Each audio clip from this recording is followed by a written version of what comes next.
By now, you've probably heard my magic wand story. It's a brand that's been part of my personal journey for more than 20 years.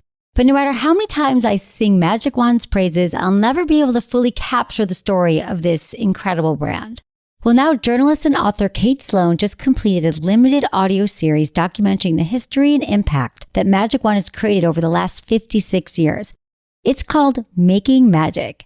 And the series chronicles Magic Wand's incredible brand story through interviews with nearly 40 experts, performers, business owners, educators, and fans. So I got a sneak preview of the series, and what I loved is that Kate weaves together snippets from all their interviews into this amazing story arc. She covers Magic Wand's journey from appliance store massager to its legendary influence on culture and sexual independence, and it's all just fascinating. The first episodes of Making Magic are available now at makingmagicseries.com or on all popular podcast platforms. Just search for Making Magic or visit makingmagicseries.com today.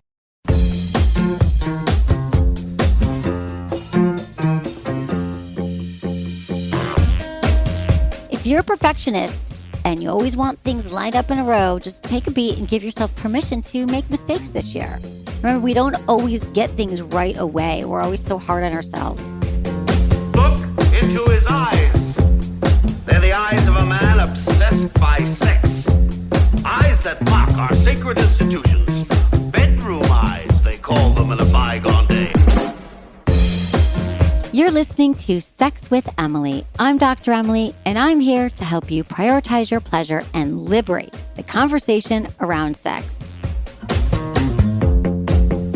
2020 is finally coming to a close. I love the new year. You know, we get to reflect on the last 12 months and plan what we want the next year to look like. So as we're all looking ahead to 2021, and obviously we didn't know what 2020 was going to look like, I want to spice up your plans with some sexual resolutions, sexual intentions. I know that 2020 has been hard on a lot of our sex lives. And if you don't have a partner, you're single, it's been harder to find someone. Listen, this is my job. I'm going to get all of you to have more pleasure in 2021. Intentions with Emily. For each episode, let's set an intention for the show. It works. What do you want to get out of listening to this episode? How could it help you? It could be, bring on 2021. I definitely want to try some new things next year. My intention is to help you fill this new year with all the pleasure you could possibly want. All right, we have a new survey. It's our Better Sex Survey sponsored by our friends at Pure Lube. And so I just want to hear what you have going on now. What are your sex goals for next year?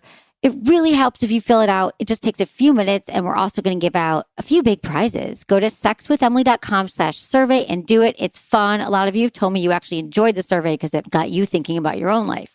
And remember, if you have a question you want to ask me, call me directly Monday through Friday, 5 to 7 p.m. Pacific.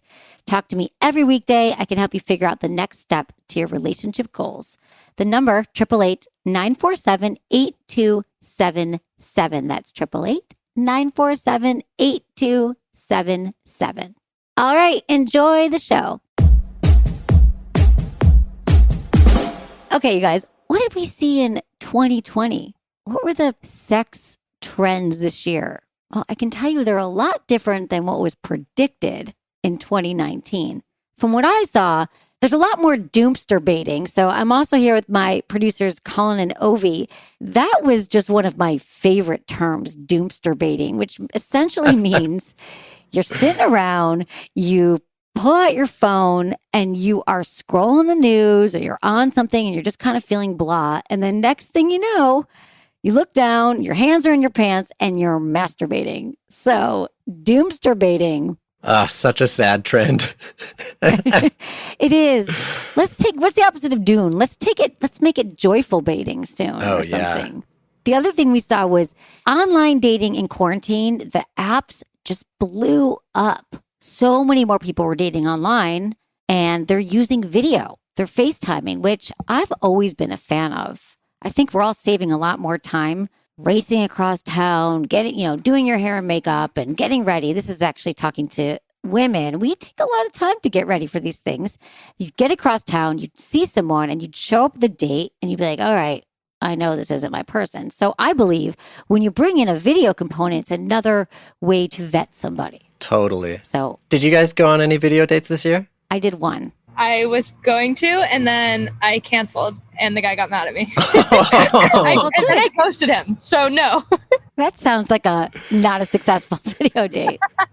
Emily did predict this because when I first started working for her in June of 2018, whenever it was, Emily, I remember that you were talking about how video dates are the new future. And that was way before quarantine. That was before quarantine. I was just saying it because, I had people on my team who were like going on 6 dates a weekend. And I was like, why don't you just do 6 video chats in a night and give everyone 15 minutes and just say, I have to go. I just wanted to get to know you. And then they already know you have an out.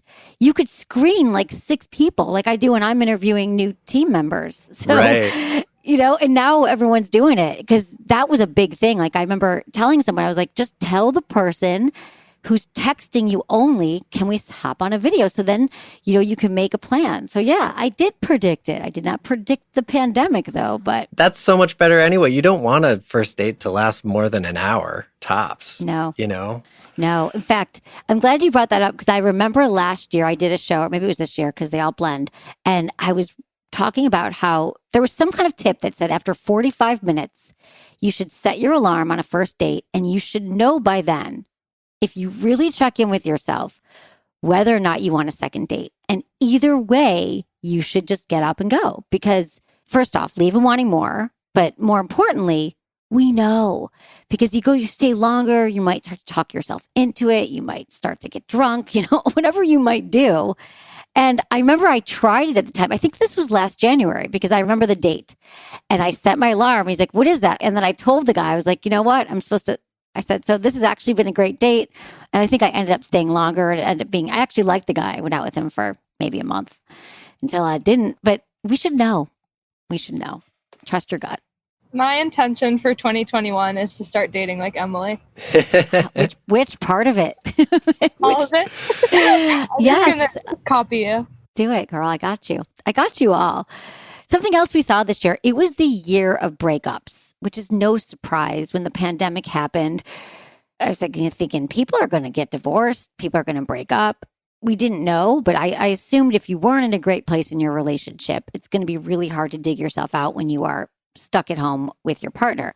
In September 2020, there was a study from dating.com found that 60% of the users admitted they went through a breakup in the last year, which was a significant increase from the last year of only 34% admitted to having gone through a breakup. That's double. And out of the 67% of the respondents who went through a breakup this year, 49% said they were living with their significant other. 75% of this group claimed they signed up for a dating site to move on in this social distancing era. Okay, so let's be honest. There's no better way than being forced to stay home with someone than to figure out if it's going to work. So I believe that this probably just jump-started the demise of many relationships that likely would have ended, but it might have taken 3 years or 5 years. But when you're in a pressure cooker with somebody and you're just stuck, it's sink or swim. You have no choice. So in a way, I think could be a silver lining of the pandemic, that relationships ended that just were never going to go the distance. Because I doubt that I have a friend who was considering divorce, but put it off because he was like, oh, well, I'm just going to travel a lot this year so I can just kind of avoid dealing with it. So he's like, maybe we'll see when I'm gone. Well, guess what? Wasn't gone and had to deal. So I think we all have avoidance tactics in our relationships. We are always really busy. We're working a lot. We're at the gym for 4 hours a day. None of that could happen. We couldn't numb out. We couldn't distract. And so makes sense. Year of breakups. I feel like it's kind of like that. I don't know if you guys have noticed this. At least in my neighborhood, I'll go out and just see normal people just walking around in PJs or onesies or, sweatsuits. Nobody cares what they're wearing anymore because we all know we're just stuck inside all the time. And yeah, we've kind of like been able to let down this like facade of like, oh yeah, when you go out, you get all nice and ready. I feel like it's done that same thing with relationships of like, let's forget the facade here. We aren't getting along. Let's just end it. Yes. I look at all my fucking clothes and shoes and I just want to wear sweats for the rest of my life. And all the fashion trends for 2021 is like all athleisure.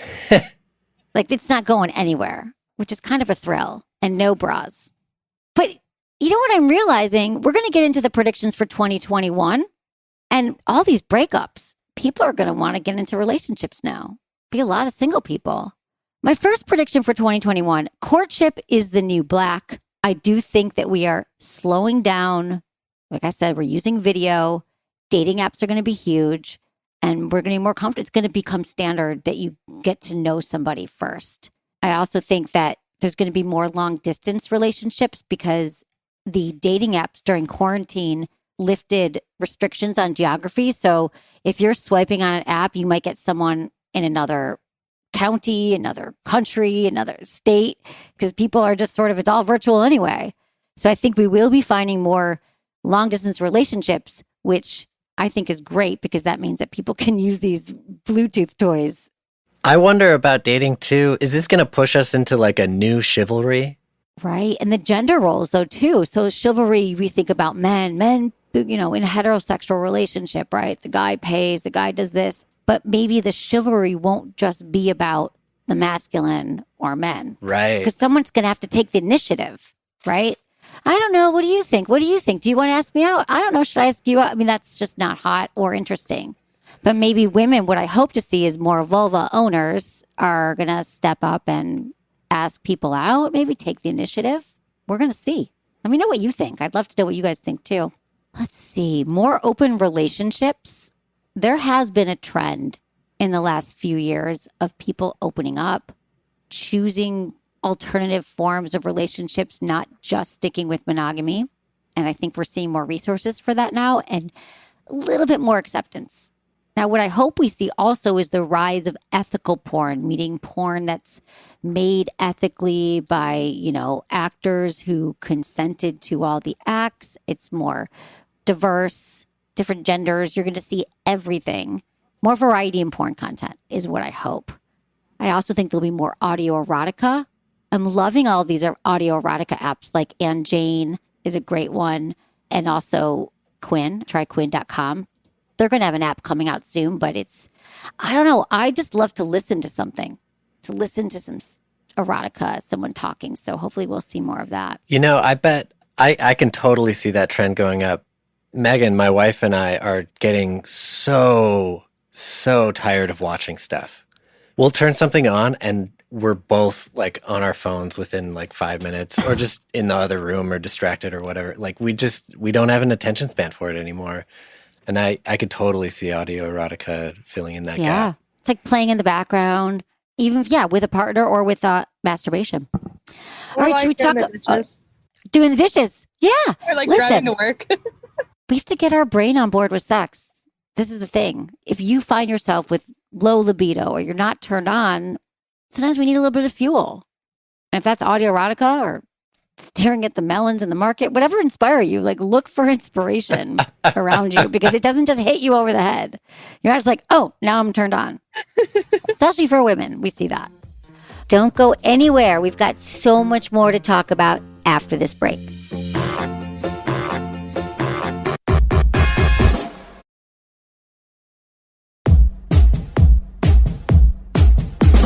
All right, let's get into making resolutions, or I like to call them intentions. Resolutions is really intense sometimes because you just feel guilt about it. Like, all right, I'm going to stop eating sugar January 1. You're going to fail. And then you feel like I broke my resolution. But an intention is very different. I prefer the word intention because it's more like a goal or a plan. It's like a healing process more than let me just quit something or stop something, because that's not how change happens. Like my intention is to live a healthier life.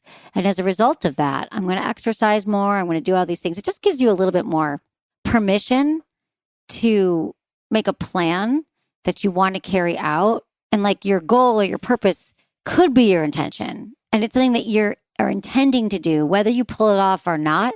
If you constantly are remembering, this was the year I was going to be more less rushing around. I'm going to make more times for friends and family. That's more of an intention than saying like, I must see 5 friends a week. But when you just walk around with my intention was to be more open to experiences, just more permissive. So the first thing you need is a vision. What does your ideal 2021 look like? I mean, there's no limit when we're dreaming. Think of the big picture. What kind of relationship you want to be in next year? When you're in that relationship, what kind of experiences do you want to be having? You know, do you want to have more orgasms, more pleasure? Do you want to, by 1 year from now, have healthier sex with your partner? And then get really detailed. And the more specific you are with your plan, your vision, your intentions, the better. So if your dream is to explore different erogenous zones on your body and have more pleasure, you might, get very specific and say, I want to explore by myself, and then I'm going to bring a partner in and see what I can learn from them and how I can teach them about my body. Now, if your goal is to have a life where you're just having more sex, either with yourself or a partner, but if you narrow down, how do you make that happen? Okay, let's talk about people in relationships. To say, I want to have more sex next year, but you don't convey a plan to your partner or you don't talk to them. You just think about, okay, well, then the first thing I have to do, if I want 1 year from now to look up and say, wow, what an incredible pleasure-filled year I had, the first step might be talking to your partner about your sex life. I know a lot of you have never had these conversations before. So if you've got a partner, you could say, I've been thinking about it and I want to make sure that we are connected more intimately next year. I want to have more sex. What do you think about that? And then you've enrolled your partner in this plan, because so many of you try to solve your sexual relationship on your own without bringing your partner into it. And you keep getting frustrated. But I think a great way to bring them in is to say, let's talk about it. You can definitely blame me. People always do. I heard it on a podcast. Let's do it. And if you're single and your intention is to really have a healthy relationship next year, or maybe you just want to have more casual sex next year, it's important to get really clear whenever you're dating what kind of relationship you're looking for and write it down. What are all the components of that relationship? What are you doing on the weekends? What kind of experiences do you share together? What kind of sex are you having? How incorporated are they in your life? Are they meeting your friends and your family? Are you learning from each other? How do you feel when you're with them? Now, this isn't an easy exercise. Some people it is. Some people can visualize and they just see it all and feel it all. But when we have a muscle memory, when we feel something, we actually visualize it, it's more likely to happen. Because then when we meet someone, and if we don't feel that way with them, we'll be like, oh, this doesn't feel right. This isn't the partnership I was envisioning. I think it's really important to get specific, because then we just get attracted to someone and start having sex. We're like, oh, but I wanted, somebody who was more available, and this person's just getting out of a relationship and told me they're not available. What am I doing? Is it worthwhile to spend 3 months with someone just having sex when it really wasn't the intention I set at the beginning of the new year?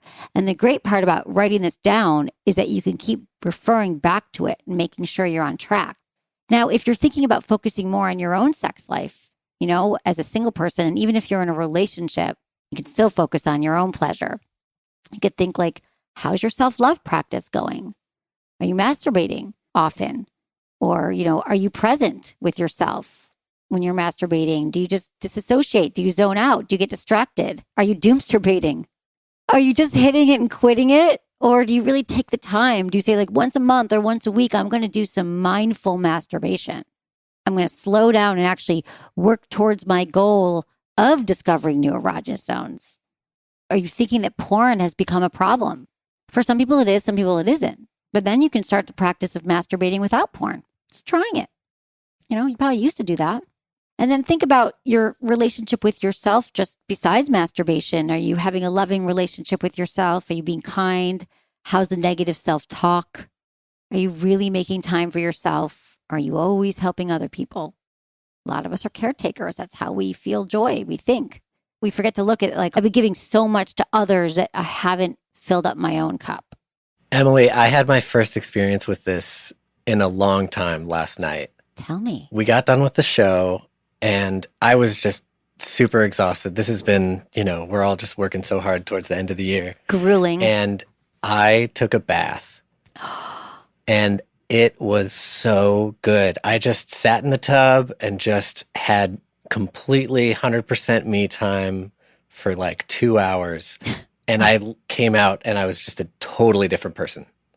I felt myself. I felt happy and fun and joyful and went to bed just feeling great. That is so true, that taking a bath and a reset it changes your nervous system. You release tension, right? You couldn't be doing anything else. Right. That's great, Colin. I think that it's such a great reminder that a lot of us have bathtubs, use them. I never used one when I had one.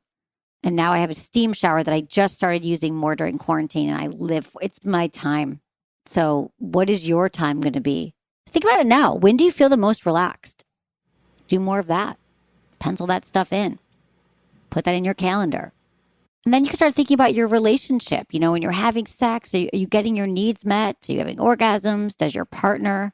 Are you both satisfied with how your sex life has been this year? Or is it getting a little bit boring? When was the last time you actually tried something new? And this is also why the pleasure planner, you guys could both do this together. You could both think about your sex life together and apart.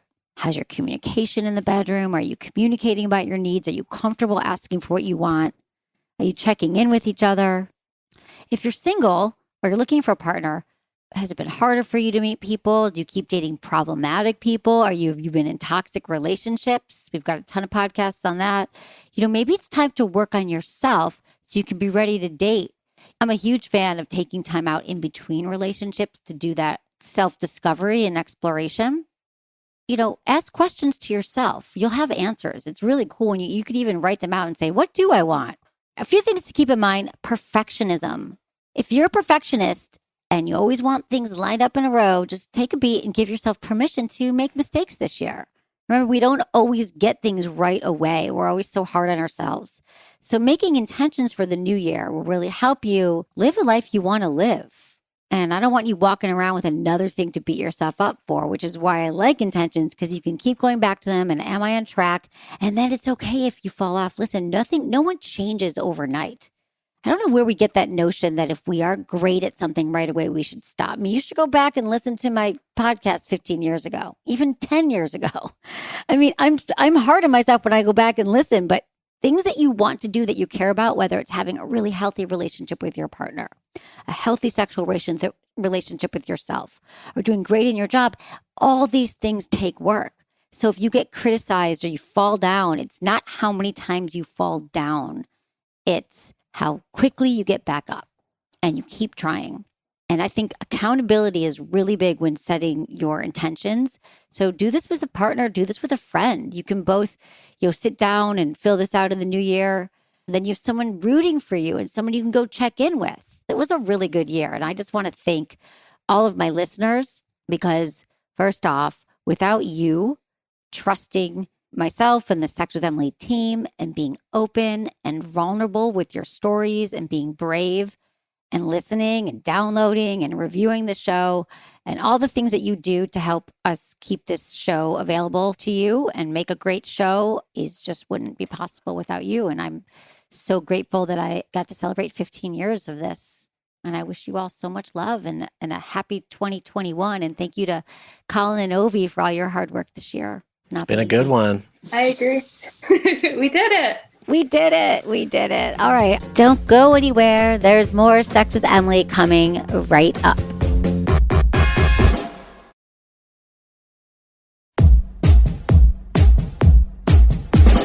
Let's talk to Jennifer, 35, in Canada. Hi, Jennifer. Thanks for calling. I just basically wanted to know if you had any tips to get back into the dating game.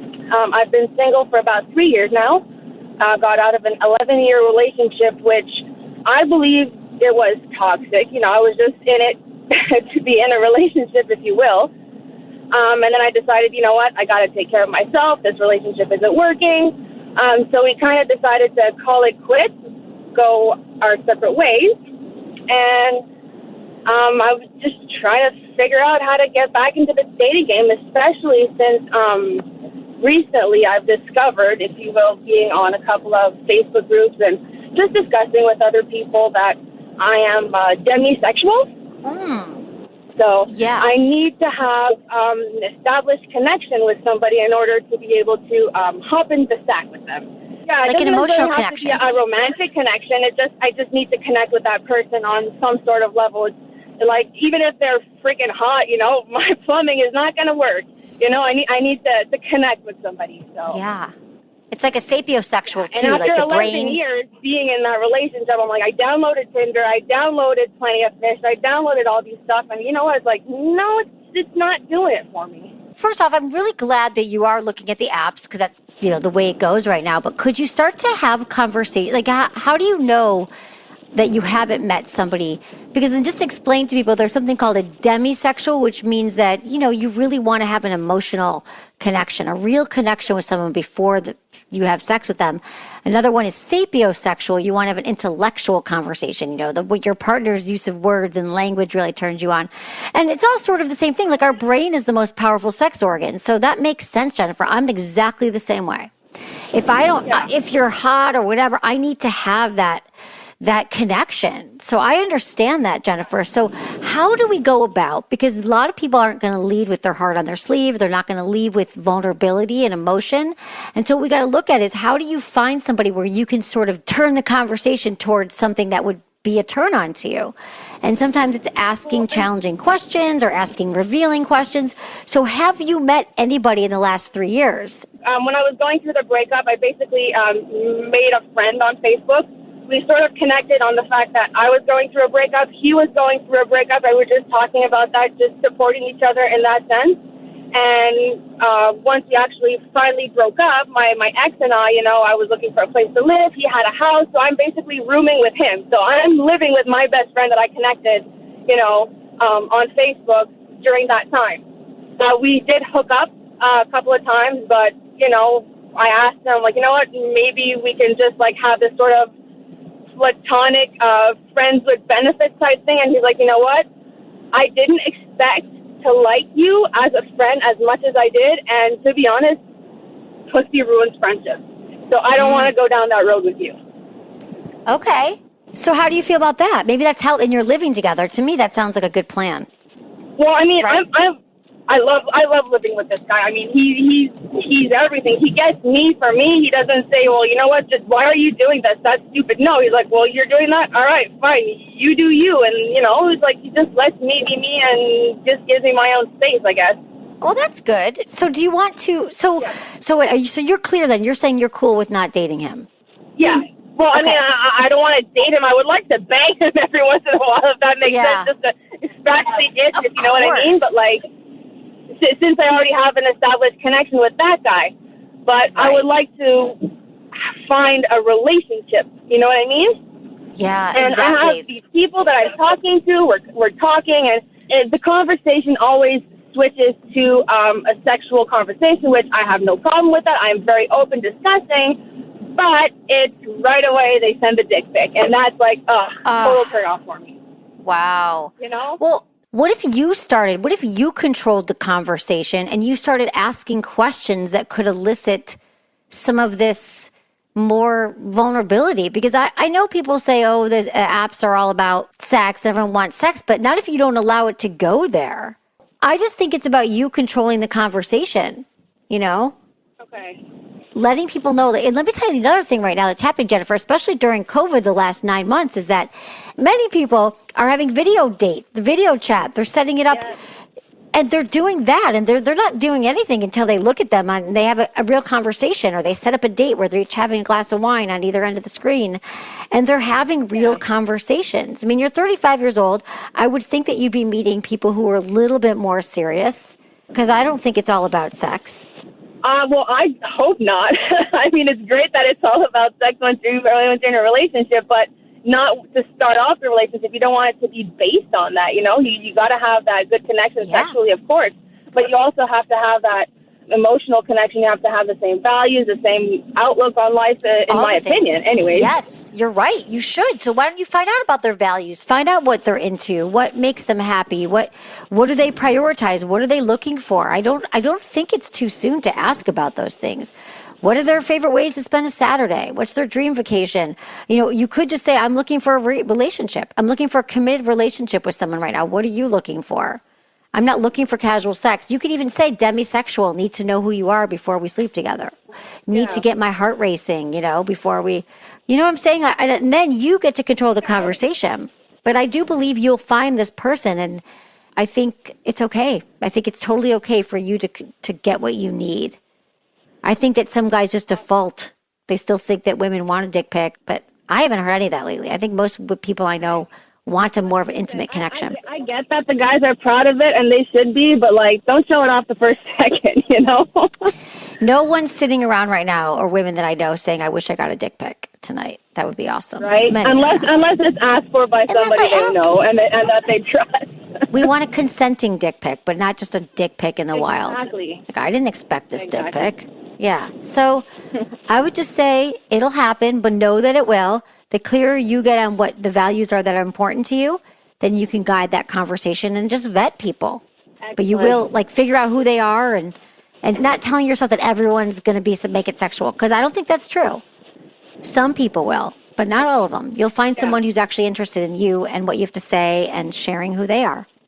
Awesome. Thank you very much. Of course. Thanks, Jennifer. I appreciate it, and I love your show. Thank you for calling. I appreciate it. Thanks, Jennifer.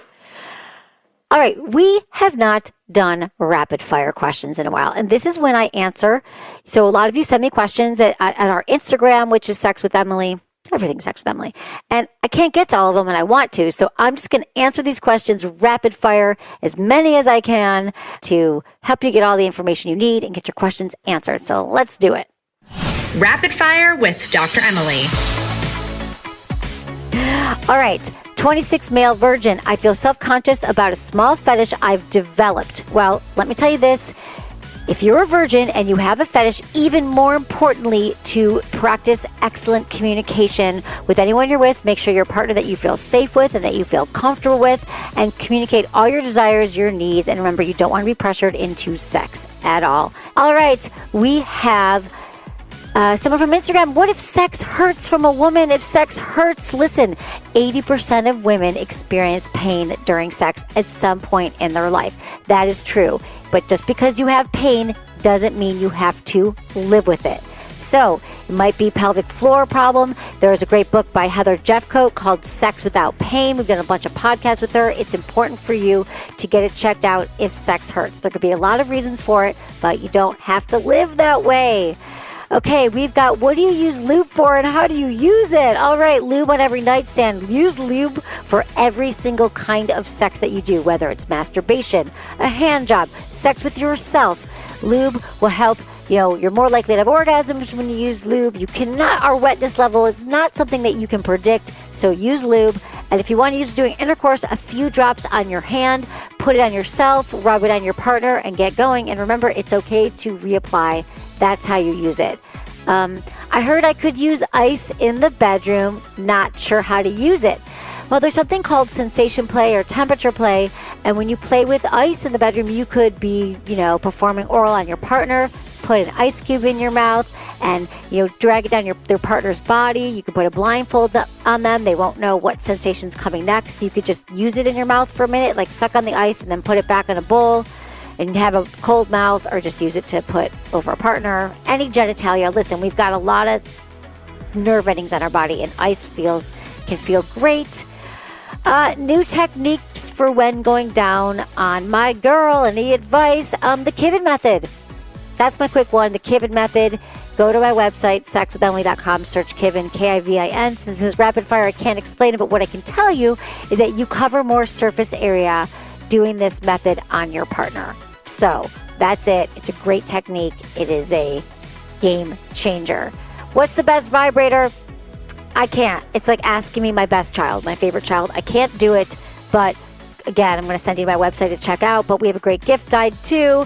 The best vibrator is the one that you're attracted to and that feels good to you. So, when to have the first sex conversation in a relationship? Well, when you have it, timing, turf, and tone. I think as soon as you start having sex with someone is a great time to have a sex conversation. Why should you wait? Have it as soon as you start having sex and then get ahead of everything rather than waiting till there's a huge problem. I like my partner, but she thinks that she doesn't smell or taste great, but her boyfriend loves it. How to make it better? Well, I'm telling you, our vaginas are like self-cleaning ovens. Our pH balance is totally fine. So if you're, I don't think you have to worry about it at all. Most important thing, take a shower. Make sure that you clean a little bit before sex. It'll make you feel better. But We've done a lot of shows on this, and really a lot of this has to do with knowing that we are fine the way we are as women, and when we love ourselves, other people will follow. And the people who don't love your body parts are not for you. Is it normal for a guy to only finish when masturbating and not with female intercourse oral? Yes, it is typical. It's typical that some people just are not going to be able to ejaculate with intercourse and oral. And there's a lot of reasons for it, but it could be because your partner is so used to masturbating and holding his penis in a certain way that it's not that you're doing the blowjobs wrong and there's nothing wrong with your vagina. It just means that they are used to doing it a certain way. Maybe he's holding it really tight, so don't beat yourself up.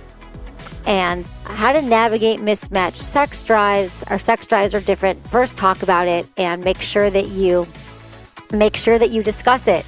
Mismatched libidos are common. Figure out, schedule sex, talk about it, and then find a time of day that works for you. All right, that's what we got time for. That's it for today's episode. See you on Friday. Thanks for listening to Sex with Emily. Be sure to like, subscribe, and give us a review wherever you listen to the podcast. And share this with a friend or partner. Believe me, if you got something out of it, they will too. We release shows on Tuesdays and Fridays, and look out for a bonus episode every now and then. Find me on Instagram, YouTube, Facebook, and Twitter. It's all at Sex with Emily. And I've been told I give really good newsletters. So sign up at sexwithemily.com, and don't forget to check out our blogs. If you want to talk to me, ask your questions about your sex life, dating, or relationships, email me, feedback@sexwithemily.com, or call into my SiriusXM show Monday through Friday, 5 to 7 p.m. Pacific, and call me, 888-94-STARS. That's 888-947-8277. Get a free 30-day trial at sexwithemily.com/SXM. You can watch my masterclass on masterclass.com/Emily Morse. Was it good for you? Email me, feedback@sexwithemily.com.